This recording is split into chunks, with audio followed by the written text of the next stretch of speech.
Hello, this is Donna Marie with Sun Blanket Life. I'm here today at the Prescott Farmers Market to check out the Chef in Action cooking demonstration. This week's Chef in Action is Chef Molly Beverly, creative food activist, teacher, and chair of Slow Food Prescott. Not only is Molly a chef, historian, researcher, and farmer, but she's also a writer. Slow Food envisions a world in which all people can access and enjoy food that is good for them, good for those who grow it, and good for the planet. Their approach is based on a concept of food that is defined by three interconnected principles: good, clean, and fair. Good, quality, flavorsome, and healthy food. Clean, production that does not harm the environment.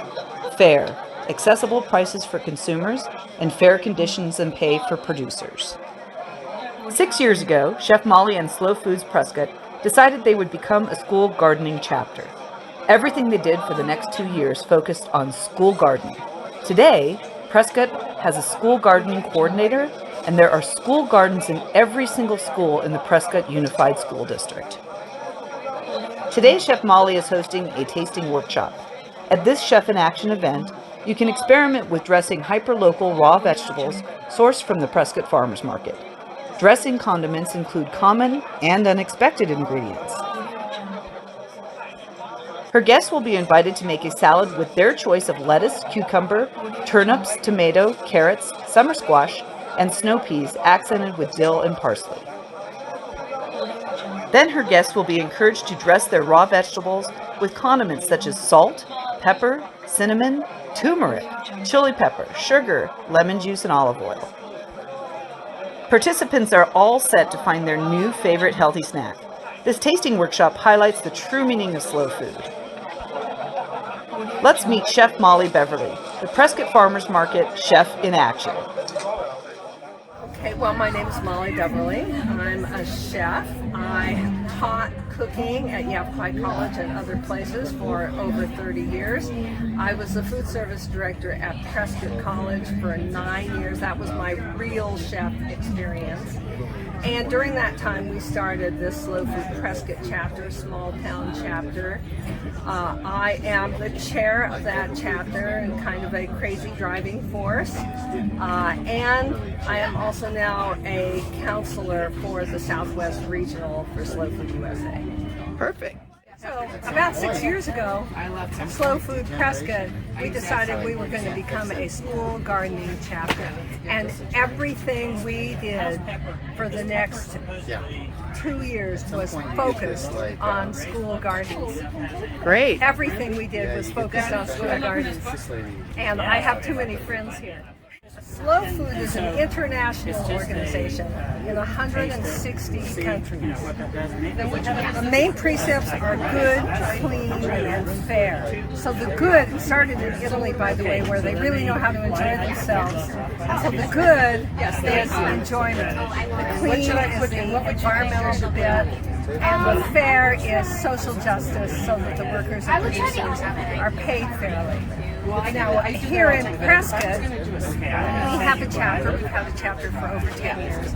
And we have focused on school gardens and backyard gardens. Slow Food is a grassroots organization, so every chapter is different. And there are even groups of producers who have their own organizations. There's an Indigenous Peoples Network, there's a youth network, there are slow beans, slow meat, slow cheese, Cool. slow wine. Oh yeah, now you're talking. And every other year, they have a big convention, the biggest food convention, the biggest artisan food convention in the world in Turin, Italy. 6 million people come. Wow.